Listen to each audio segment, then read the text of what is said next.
Les decía que ya ha llegado también Radio Guadalupana. Mandamos un saludo a toda la audiencia de Radio Guadalupana, que llega a un sector muy especial también. Quiero mandar un saludo también a unos viejecitos. ¿Por qué le tenemos miedo a la palabra viejitos? Ya estamos viejitos. Hay que adultos mayores. ¿Cuál es el adulto? ¿Dónde? Que la tercera edad. ¿Y dónde comienza la tercera edad? Y la cuarta y la quinta, pues quién sabe, ¿no? Viejitos, nuestros abuelitos queridos. Dos de ellos están en El Paso, que nos ven siempre, y hoy le pidieron a Araceli que se los mandara por WhatsApp estas pláticas. Están muy contentos. Los viejecitos que nos ven siempre, que tienen 4 hijos, que no los visitan, ¿verdad? Pero no se crean, eso no sé, me acabo de inventar. Entonces, saludos a ellos y a todos. Queridos hermanos de mi corazón, fíjense que antiguamente, nos decía el padre Rubnik en una hermosísima conferencia, que decía el padre Rubnik que en las misas antiguas, antes de Trento, no se usaban las elevaciones que hacemos cuando presentamos el pan y el vino, ¿verdad? Este pan y este vino, y lo elevamos después de la consagración, que eso no se utiliza. La única elevación es la elevación mayor, cuando antes del Padre Nuestro se eleva. Ese es el momento quizá más solemne de la misa, se elevan el cuerpo y la sangre de Cristo para decir esa gloria mayor, esa doxología mayor. Ese es un momento sublime. A eso la comunidad responde con un amén que casi se caiga el changarrito. Por Cristo, con Él y en Él, a ti Dios Padre omnipotente, en la unidad del Espíritu Santo, todo honor y toda gloria por los siglos de los siglos. Entonces, es el momento más cargado de la Santa Misa, de la parte eucarística de la Santa Misa. Las otras, por ejemplo, después de la consagración, como antes el sacerdote estaba de espaldas y hablaba en latín, ni él entendía, pero bueno, primero sí.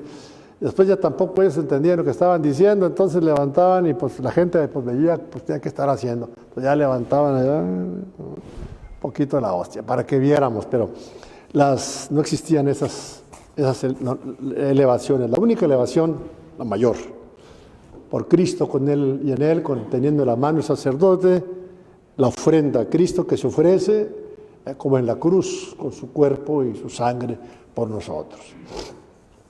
Es una pequeña cápsula de la historia de la Eucaristía.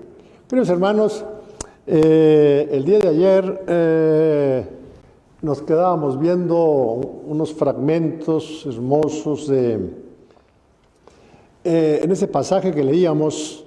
Se acercan unos señores para decirle, en una escena espantosa, porque en el momento de la Pascua, cuando se ofrecen los corderos pascuales, momento sagrado en la Eucaristía, Pilato hace una masacre de Galileos y mezcla la sangre humana con la sangre de los corderos.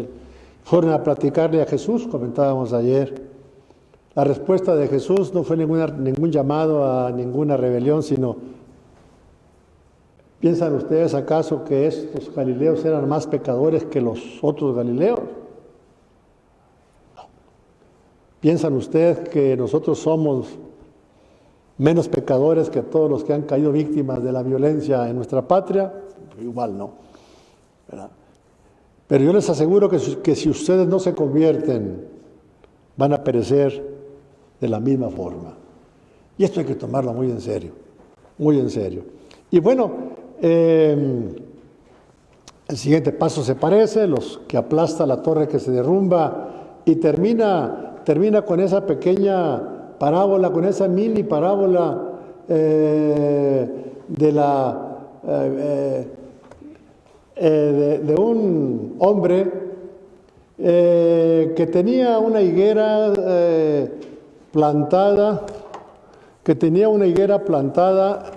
en el viñedo, entre las vides, ¿verdad?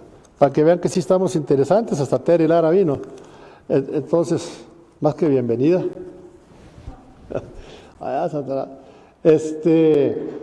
Y entonces fue a buscar higos y no halló. Ayer nos quedábamos con eso. Y luego le dijo al viñador, ya van 3 años que vengo a buscar fruto en esta higuera y no lo encuentro. Córtala, porque además va a esquilmar el terreno. O sea, estamos desperdiciando el terreno. Corta esa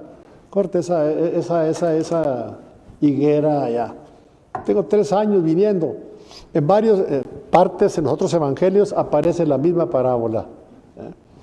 Y entonces el encargado del huerto le dijo, mira, vamos a darle una chance de 1 año más, 1 añito más. Voy a hacer la poza más grande, voy a abonarla, regarla, la voy a tratar de una manera especial. Si el próximo año no da fruto, la cortamos. La cortamos. Ayer meditábamos algo de esto. De aquí quiero partir ahora. Esta unidad cierra con la parábola de la higuera estéril. Esto está en el sitio web de la parroquia, todo eso está ahí escrito. Es el comentario en la liturgia del próximo domingo. JesusMaestro.tk, casi tecate, pero no. T.tk. Entonces, Dios da la oportunidad, pero hay un límite y hay que cuidar no agotar ese límite. Este es el mensaje. De ahí que, por lo general, las grandes religiones siempre reserven un tiempo especial para que sus fieles repiensen un poquito. Decía el filósofo francés, no sé por qué no los han canonizado a todos esos laicos franceses, decía, filósofo, dramaturgo, etcétera, gran literato, decía, revisar el combustible mental con el que vamos haciendo nuestra vida. ¿Cómo vamos? De alguna manera, un examen de conciencia. Y el examen de conciencia es la revisión de una relación. ¿Dónde está Dios en mi vida? ¿Cuál es mi relación con Él? El gran teólogo, es biblista luterano, un santo, Joaquín Jeremías se llamaba, quedó ciego ya de mayor de edad, viejito, pero sus alumnos le leían las obras que iban saliendo de Biblia y él les dictaba todavía, y murió dictando. Joaquín Jeremías es el estudiante más, la autoridad suprema en la cuestión de las parábolas. Pone esta parábola de la higuera, que no da fruto, en el conjunto de las parábolas con el que se ilustra la catástrofe, es decir, el juicio escatológico que se cierne sobre todos nosotros. Que tenemos que rendirle cuenta a Dios, nos guste o no, creamos o no, y allí no va a haber que vamos a poder activar los mecanismos de defensa. No se va a poder. De que vamos a llegar ahí, vamos a llegar al tribunal de Dios. Este es un dato de fe revelada. Muchas veces Jesús nos habla, y estas parábolas son eso. Son llamadas muy urgentes. Esta parábola sencillita es estrujante cuando se le ve despacito. Hoy leía una frase del fatídico Federico Nietzsche: hay que saber leer y leer bien.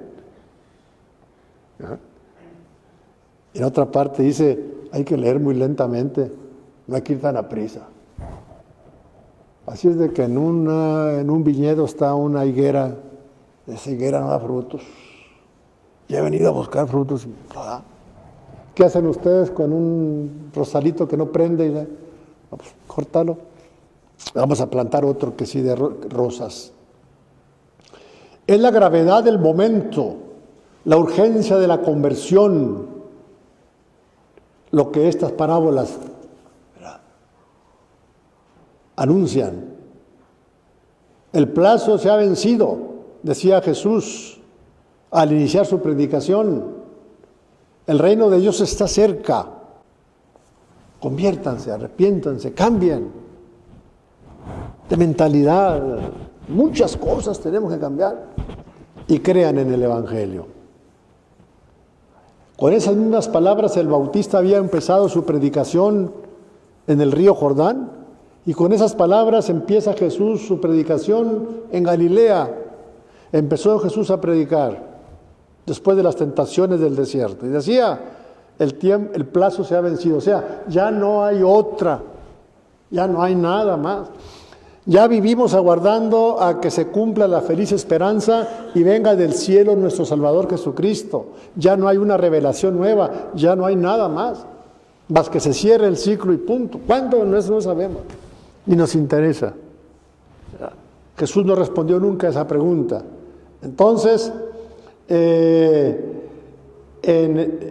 medio está nuestra unidad, la urgencia de la conversión. En su obra magistral sobre las parábolas, Joaquín Jeremías dice, el mensaje de Jesús no es solo anuncio de salvación, sino también de desastre, advertencia, llamada a la penitencia ante la seriedad terrible de la hora. Jesús llora al contemplar su ciudad, querida ciudad Jerusalén.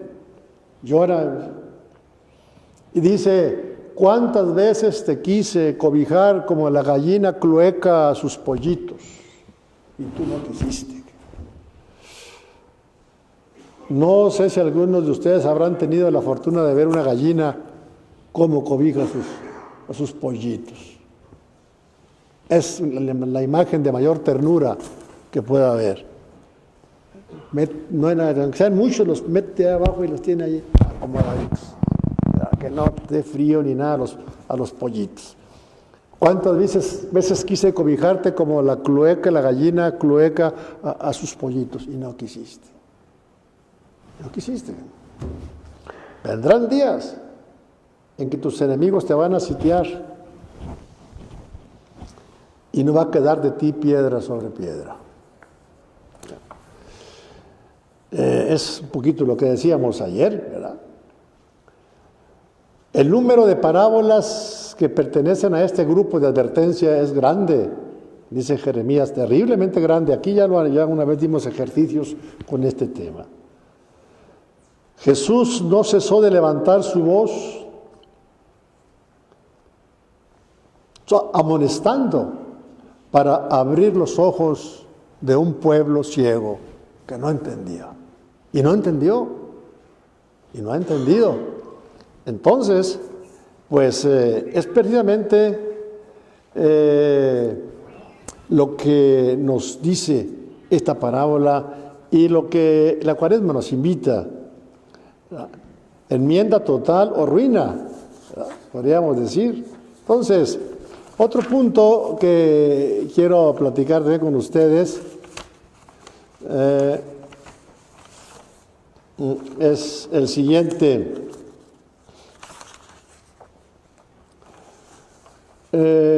Los acontecimientos de la época no son interpretados por Jesús políticamente al estilo de nuestros medios, sino solo en el sentido religioso, lo que veíamos ayer, este punto.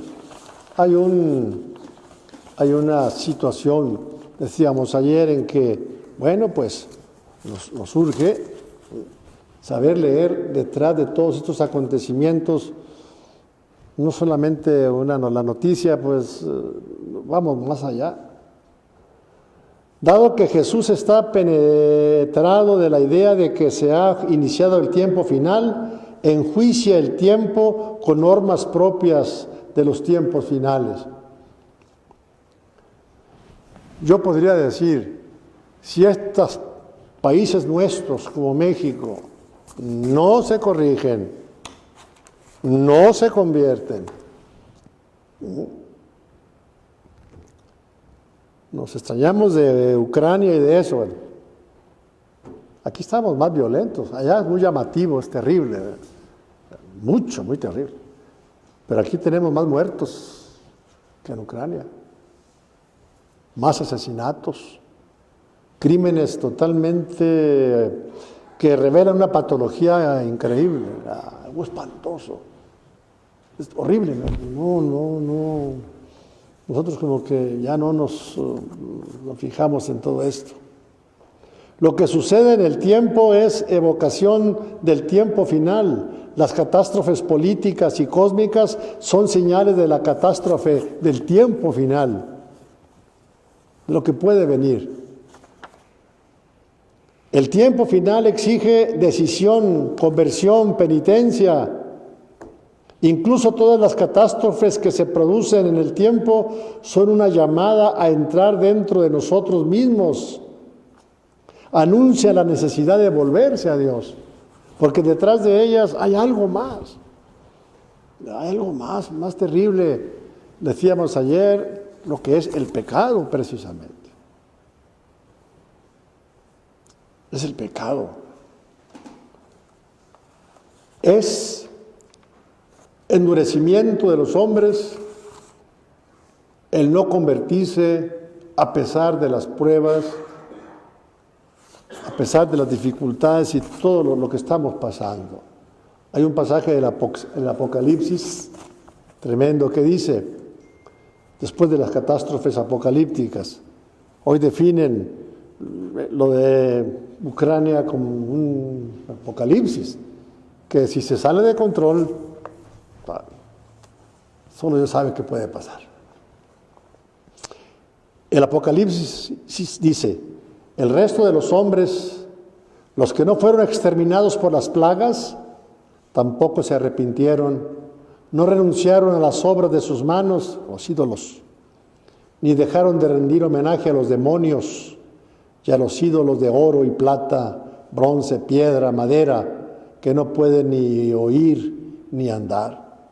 Y no se convirtieron de sus asesinatos, no se arrepintieron tampoco de sus homicidios, ni de sus maleficios, ni de sus fornicaciones, ni de sus robos. O sea, hay una dureza difícil, porque la conversión presupone, pues, una respuesta nuestra a la acción de Dios. El miércoles de ceniza, nosotros escuchamos a Pablo en la segunda carta a los Corintios.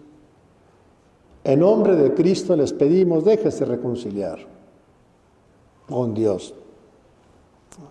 La conversión, la reconciliación, es un acto de obediencia.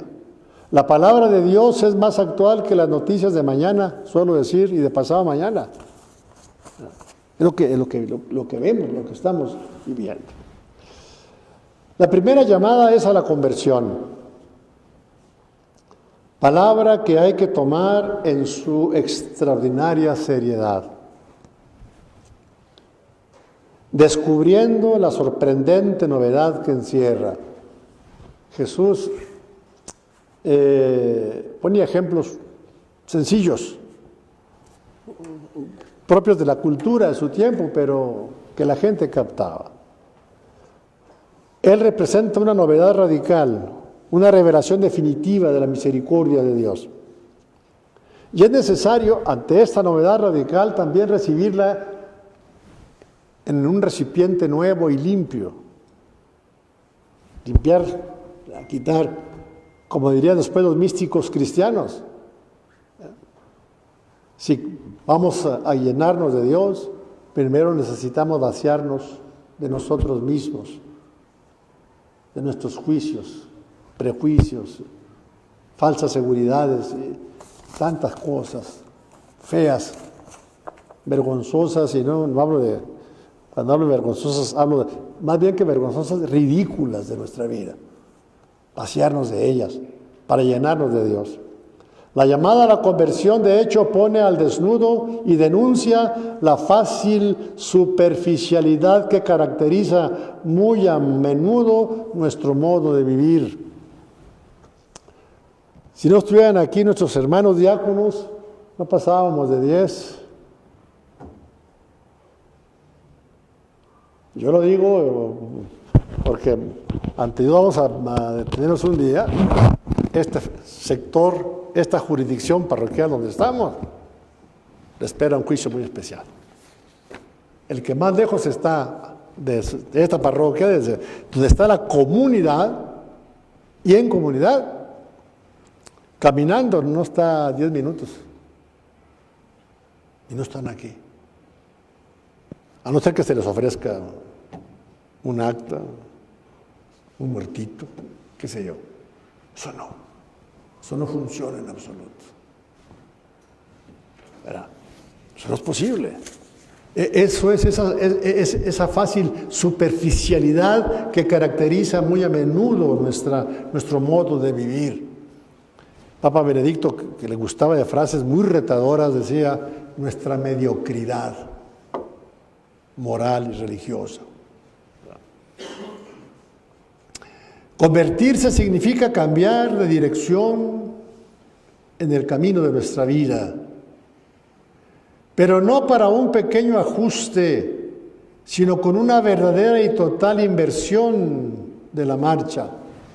En la Biblia, la palabra conversión, que nosotros conocemos en español por conversión, en realidad no hace justicia a los términos hebreos o griegos con los que se expresa la conversión. En la Biblia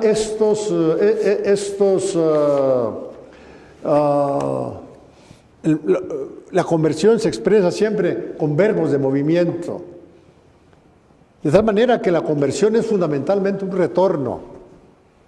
Es, con la gracia de Dios, descubrir que el camino que vamos andando, ese camino no es el camino correcto y recto. Solamente con la gracia podemos decir: muéstranos, Señor, tus caminos. Grita el Salmo muchas veces. Hoy mismo, muéstranos, Señor, tus caminos, tu salvación. Que tu luz nos guíe. No nuestros caprichos, nuestros gustos, etcétera, nuestras ridículas reacciones a veces. No.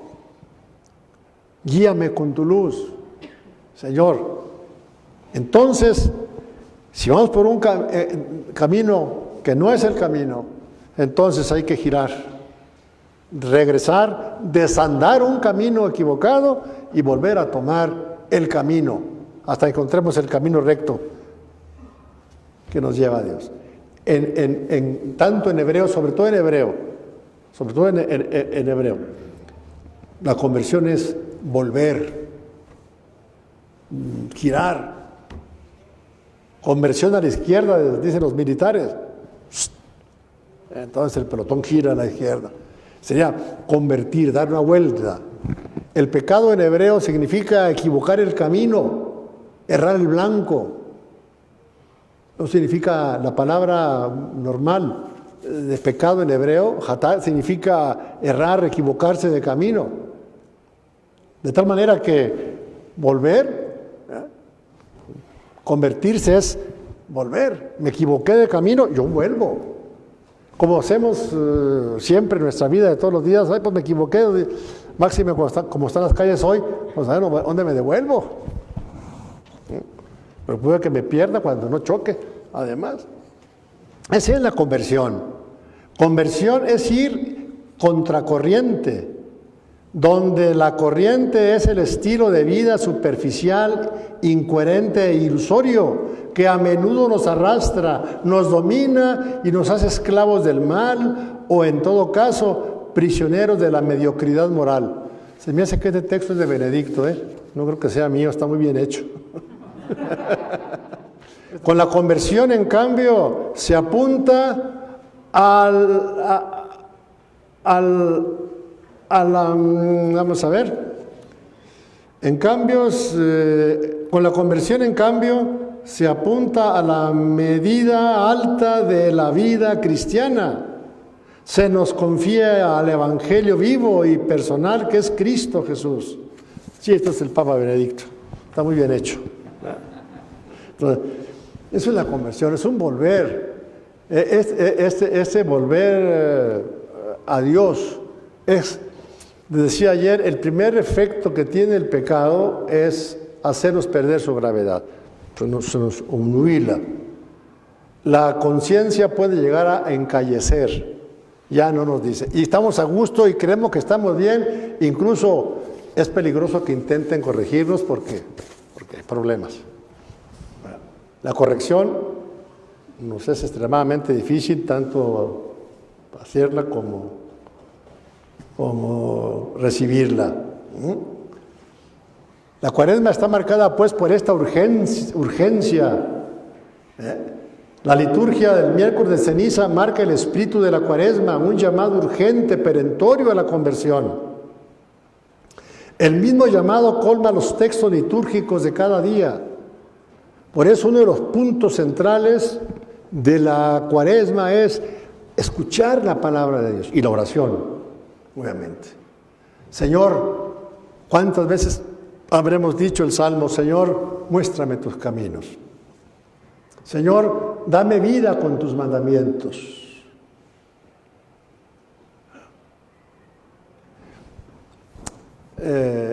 Hay un librito pequeño que lo pueden encontrar en algunas de las librerías católicas de la ciudad, de Anselmo Grum. Anselmo Grum es un monje benedictino alemán, vivirá todavía, yo creo que sí, es de mi edad, debe estar todavía vivo, y ha escrito libritos muy interesantes. Uno de ellos es los mandamientos. Y dice: lo que oímos, vemos y leemos todos los días es lo que sucede cuando no cumplimos los mandamientos. Cuando no cumplimos los mandamientos, eso es un caos, que es precisamente la situación en que nos encontramos, incluso a nivel personal. No nos perdamos en el aspecto social, porque mi propia vida muchas veces es un caos. Es una vida en la que yo no acepto nada porque yo estoy bien y a mí no me corrige nadie y así es y porto un comino. Estamos en una sociedad, incluso, decíamos ayer citando a Papa Benedicto, a las primeras veces que salió a la plaza, una sociedad que convence a sus ciudadanos de que pueden vivir sin Dios es una sociedad diabólica, maldita. Después de algunos años de eso, hoy dijo al final, hemos aprendido a vivir como si Dios no existiera. Y entonces sí, todo es posible. En ello podemos ver cómo la conversión es tema obligado en este tiempo litúrgico. La invitación a la conversión vuelve a resonar en nuestros templos y en nuestro interior con la misma urgencia y con la misma intensidad que en las riberas del Jordán o en las playas del mar de Galilea, donde Jesús empezó a predicar. El plazo se ha vencido. No estén tan seguros en sus... Mévanse poquito. Déjense modelar. No hagan su propio estilo, su propia vida como la norma. Ya. Yo así soy, yo con él. A veces nuestra propia vida, escasa participación en nuestras iglesias y parroquias, pues es un minimalismo. Lo mínimo. Volvemos a escuchar en la iglesia el llamado de Jesús a la conversión, entendida como el primer paso necesario para recibir el don que viene. Esa actitud nueva, Jesús la expresaba en una frase que decía: el vino nuevo en odres nuevos. El vino nuevo es la revelación nueva que Él trae, la nueva revelación, la nueva manifestación de Dios total y definitiva que Él aporta. Ese es el vino. En la tradición sapiencial de Israel, el vino es la ley de Dios, esa revelación de Dios, es el vino nuevo. Y el vino nuevo hay que ponerlo en odres. ¿Qué son los odres? Los odres son cueros, pero en mexicano cuero es ambivalente o polivalente. Entonces, cuero es una bolsa de piel puede ser de borrego, puede ser de una ternera. Esa piel preparada y curtida se cose y se hace una bolsa. Esos son los cueros. Esos son los odres. Entonces, en esos odres se pone un vino nuevo para que fermente ahí. Si en un odre ya viejo, ya usado, se le pone vino nuevo y fermenta, revienta el cuero, la piel. Entonces, dice Jesús, se pierde el vino y se pierde el odre. Vino nuevo en odres nuevos. El tiempo se ha vencido. El plazo, ya no hay otro plazo. Este es el último. Entonces requiere una actitud nueva. Le dice a los judíos, dejen su religión, ya dejen sus cosas por el amor de Dios, porque ustedes han sido muy hábiles para sustituir el mandamiento de Dios con sus tradiciones humanas. Déjenlo, olvídense. Hay que acercarnos a Dios verdaderamente. Eso es lo que dice Jesús. Meditar y profundizar en la naturaleza y necesidad de la conversión es un buen programa de Cuaresma y de vida. La Cuaresma nos invita a dejar que la palabra de Dios penetre en nuestra vida y de esta forma conocer la verdad fundamental. ¿Quiénes somos? ¿De dónde venimos? ¿A dónde tenemos que ir? ¿Qué camino debemos tomar en la vida? Benedicto XVI. No estemos tan seguros como vamos. Uno surge revisar nuestra vida. Estoy en conversión en el abrazo del Padre. ¿Sí? ¿Ya me descubriste, Julius? Sí, esa inteligencia natural y artificial. En 1994, el Papa Juan Pablo decía, el anuncio de la conversión como exigencia imprescindible del amor cristiano es particularmente importante en la sociedad actual, donde con frecuencia parecen desvanecerse los fundamentos mismos de una visión ética de la existencia humana. Le puso ética, yo le he puesto cristiana, pero bajó puntos ahí. Ética, la vida moral, todo se derrumba. Y lo estamos viendo. Al nivel que quiera.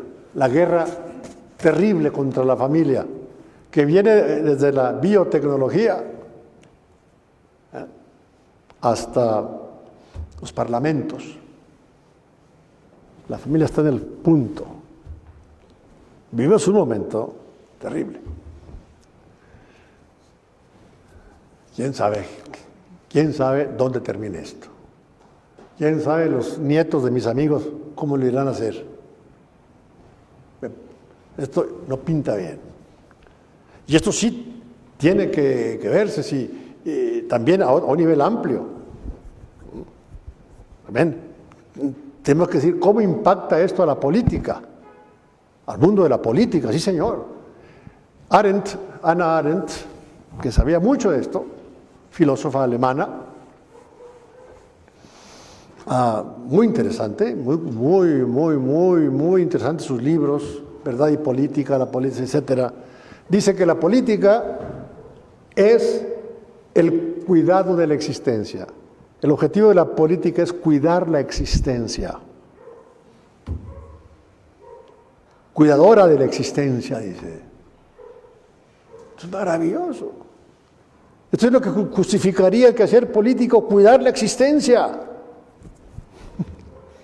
No matar la existencia. Cuidarla. ¿Verdad?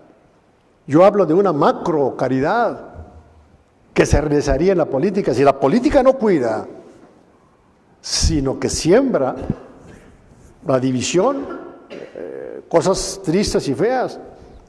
Bueno, ahí está Ucrania, que nos recuerda un tanto cuanto la Segunda Guerra Mundial.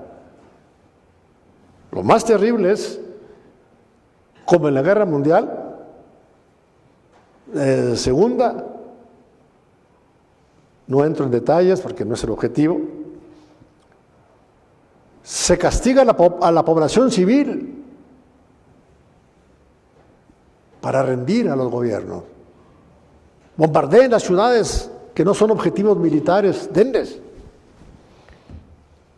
Hacen sufrir a la sociedad civil. para que se rindan. Eso no hablo más porque voy a meternos en un callejón importante. Ahí le cortamos, pero esto es terrible. Y lo vemos aquí. Si queremos lograr algo, un grupo quiere lograr algo, hace una manifestación, cierra calles y todo lo demás. Aquí en Amuela, pues a los ciudadanos que no tenemos nada que ver en el pleito, nos echan a perder el día. O sea, toman como rehén a la sociedad civil, a la gente de paz y de trabajo. Yo voy a mi trabajo. Vamos, aquí está cerrado porque aquí tomaron la calle. Es la población civil. En Ucrania eso es espantoso, espantoso. El bombardeo, la bomba tremenda en un hospital infantil. Ahí las mujeres salieron ahí entre los escombros, ahí con los niños casi de fuera. Ya. No, Dios mío de mi vida. Bueno, ¿quién dice que eso no puede pasarnos? De hecho, nos está pasando. De hecho, nos está pasando. Pobreza, mucha pobreza, más pobreza en México y extrema, etcétera. No quiero ya seguir de allí. Por eso decía Papa Juan Pablo, que es una exigencia imprescindible del amor cristiano, y particularmente a la sociedad actual, donde con frecuencia parecen desvanecerse los fundamentos mismos de una vida cristiana. Ya nuestra vida cristiana ya no descansa sobre fundamentos cristianos. Si nosotros no aportamos, ustedes son luz del mundo, ustedes son luz de la tierra. Ustedes son la sal de la tierra, son la luz del mundo. Todos. No tendremos nosotros nada que ver en esto, nada que decir. No. Les he platicado aquí a mi comunidad un pasaje de una novela de Bernanos, ese gran novelista hipercatólico francés. Iban saliendo los católicos de la misa, habían leído, ustedes son la luz del mundo y la sal de la tierra, y por la acera de enfrente iba pasando un ateo mientras los católicos salían de misa y les dijo: oigan, el mundo se está cayendo a pedazos, se está pudriendo, va a oscuras. ¿A quién le vamos a echar la culpa?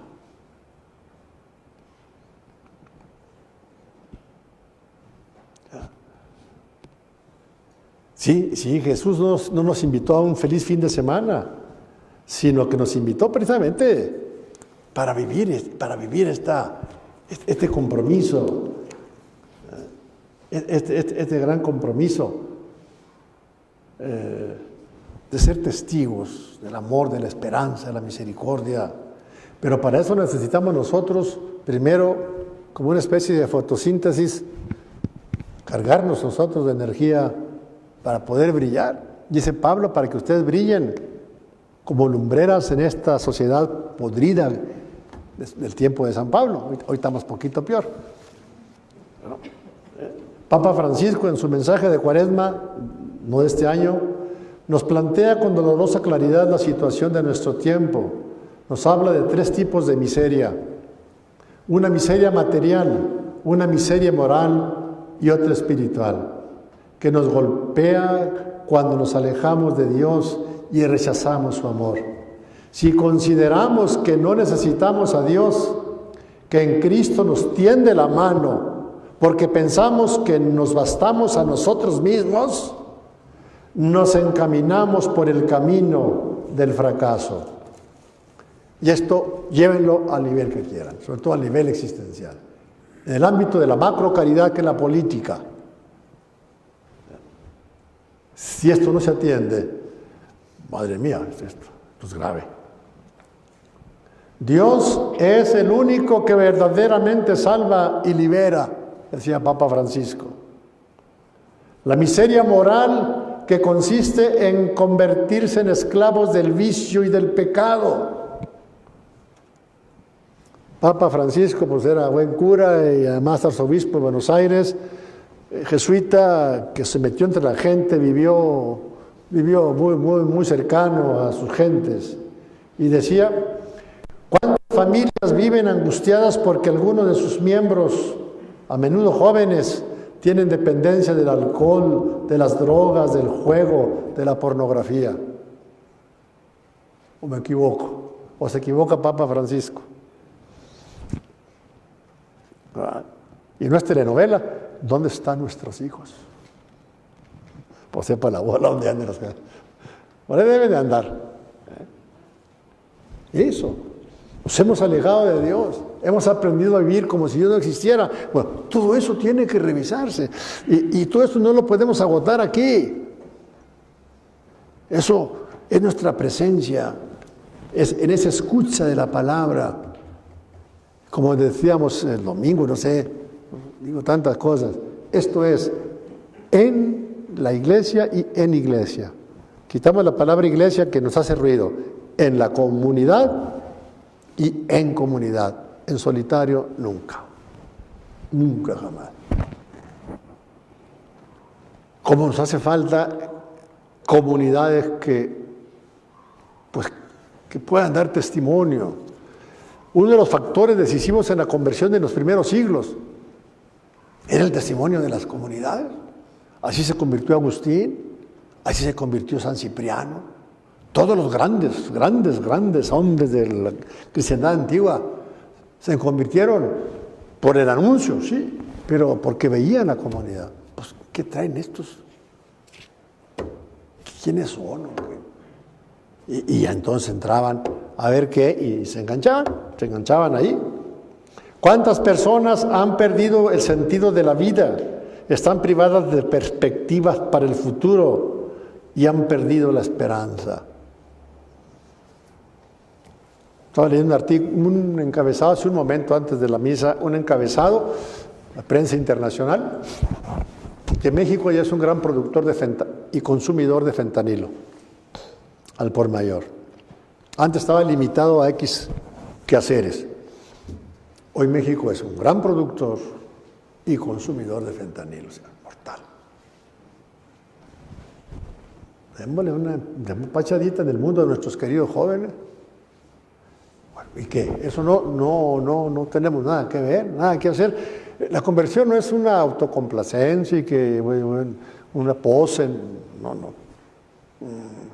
no, absolutamente no. A eso no nos ha llamado Cristo. ¿Cuántas personas han perdido pues la esperanza? ¿Y cuántas personas se ven obligadas a vivir esta miseria en condiciones sociales injustas, por falta de trabajo, lo cual las priva de la dignidad de llevar el pan a su casa, por falta de igualdad respecto a los derechos, de la vocación, la educación y la salud? En estos casos, la miseria moral bien podría llamarse casi suicidio incipiente. Es lo que está pasando. La prensa internacional, la que está sacando fotografías de los cárteles, los chamacos, armados a la altura del ejército, pero jovencitos. Eso no es más que un suicidio, es tarde o temprano. A los que mejor les ha ido están en la cárcel. Ahora están muertos. Algo, entonces aquí está pasando algo, eso es precisamente lo que uno tiene que ver. No estamos hablando de misticismo, no estamos jugando tampoco. La iglesia misma, la estructura eclesial, tiene que ser mucho más contundente en este mundo. Esta forma de miseria, que también es causa de ruina económica, siempre va unida a la miseria espiritual que nos golpea cuando nos alejamos de Dios y rechazamos su amor. Oigan, ustedes hace unos 10 días, estas familias que murieron asfixiadas por el humo, 8 personas, en la México 68. La pobreza. Y los diablitos de electricidad, no los otros. Tienen recursos. Entonces, un diablito Amanecieron muertos la pareja, las dos parejas con sus dos muchachitos, algunas adolescentes. Esa es la miseria. ¿Verdad? ¿Qué nos dice la palabra de Dios respecto a todo esto? Que sí tenemos que hacernos presentes. Primero nosotros salir de la zona de confort, de las autojustificaciones, de nuestra mediocridad y enfrentar estas situaciones reales de la vida. No ser minimalistas. Que el mal en cualquiera de sus formas nos abrume, ni el mal del mundo, ni el mal que reside en nuestro corazón. Queremos verlo como Dios lo ve. Una falla sí, la negativa del hombre a vivir el mandamiento del amor. Sí, abuso del don de la libertad, cobardía, debilidad también sí. Pero en medio de todo eso podemos escuchar a Jesús que nos dice: no tengan miedo, yo he vencido al mundo. Pero acérquense, vénganse, llénense de esta palabra, oigamos esta palabra. El Evangelio es el verdadero antídoto contra la miseria espiritual. En cada ambiente el cristiano está llamado a llevar el anuncio liberador de que existe el perdón del mal cometido, que Dios es más grande que nuestros pecados y nos ama gratuitamente, siempre, y que estamos hechos para la comunión y para la vida eterna al lado de Él. Eso es lo que tenemos que proclamar. Si esto no cambia nuestra vida, bueno, pues entonces sí, algo no está funcionando, algo no está funcionando. El Señor nos invita a anunciar con gozo este mensaje de la misericordia y de la esperanza. Pues es Papa Francisco, que yo creía que era yo, pero no, es Papa Francisco. Es Papa Francisco. Así es. Hablar con la vida, esos hablan con la vida. En una ocasión, en el continente, sur del continente, no sé cuál de los países, en una cárcel, les he platicado esta anécdota aquí en mi comunidad. Papa Francisco fue ahí, como aquí, a la cárcel y estaba ahí con los presos y llegó el Papa, los presos felices, ¿no? Al estilo del Papa, buen porteño argentino. ¿Saben quién soy? Sí, el Papa. No, soy un pecador perdonado. Eso, ya es altura en la vida espiritual. Pero nosotros, como no nos reconocemos pecadores, sino que nos queremos la Inmaculada Concepción, pues va a estar difícil. Un gran comentador de las parábolas, ese es católico, jesuita, francés, citaba a una persona que después de los pobres, enfermos, lo que Cristo más amaba, lo que Jesús más amaba eran los pecadores, y hablaba él el privilegio de ser pecadores.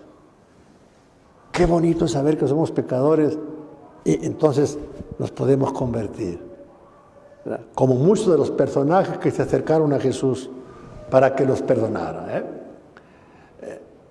El plazo se ha vencido, el reino está cerca, arrepiéntanse y crean en el Evangelio. ¿Sí me seguiste, Julius Maximus? Es que me salgo del guión.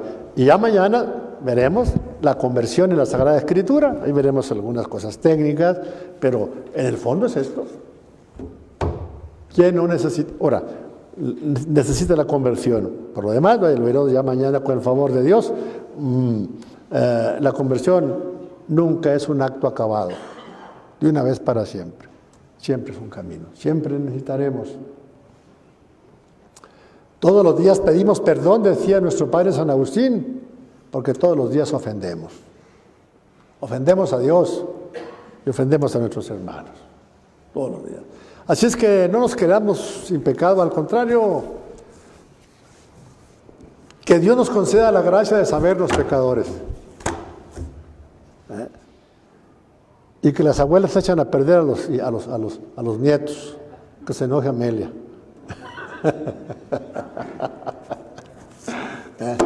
Pero así los abuelos, con toda la inteligencia artificial, nomás sirven para echar a perder los nietos. No se crean. Ahora es un gran trabajo las abuelitas cuidar a los nietos, porque las mamás trabajan. ¿Verdad? Bueno, Lore está full time ahí con los rupis. Muy bien, queridos hermanos, pues hablen bien, como dicen los artistas, hablen de nosotros aunque sea bien. Malo cuando no habla. Aquí nos vemos mañana, si no dispongo otra cosa, tenemos en nuestro corazón y en nuestra oración todas nuestras necesidades. Decir el gran San Cipriano, siglo IV, ¿verdad? Oremos todos por todos. Así la oración es más fuerte, que Dios nos conceda la gracia de sabernos pecadores. Eso es súper sabroso, porque entonces nos movemos en un camino muy hermoso. Hermanitos queridos, pues así terminamos esta noche y nos despedimos de nuestra Madre Santísima, la Virgen, con la oración que aprendimos muchos de nosotros allí junto al fogón con nuestras madres. Le decimos a la Virgen: Dios te salve, Reina y Madre, Madre de misericordia, vida, dulzura y esperanza nuestra. Dios te salve. A ti llamamos los desterrados hijos de Eva. A ti suspiramos, gimiendo y llorando en este valle de lágrimas. Ea pues, Señora, abogada nuestra, vuelve a nosotros esos tus ojos misericordiosos, y después de este destierro, muéstranos a Jesús, fruto bendito de tu vientre. Oh clemente, oh piadosa, oh dulce siempre Virgen María, ruega por nosotros, Santa Madre de Dios, para que seamos dignos de alcanzar las gracias, las promesas de nuestro Señor Jesucristo. Amén. Así sea. Bueno, que Dios los bendiga, que tengan una bonita noche, y sigan disfrutando estos hermosos días primaverales. Gracias, y si Dios y ustedes gustan, aquí nos vemos mañana. Por favor, Dios. Gracias. Buenas noches.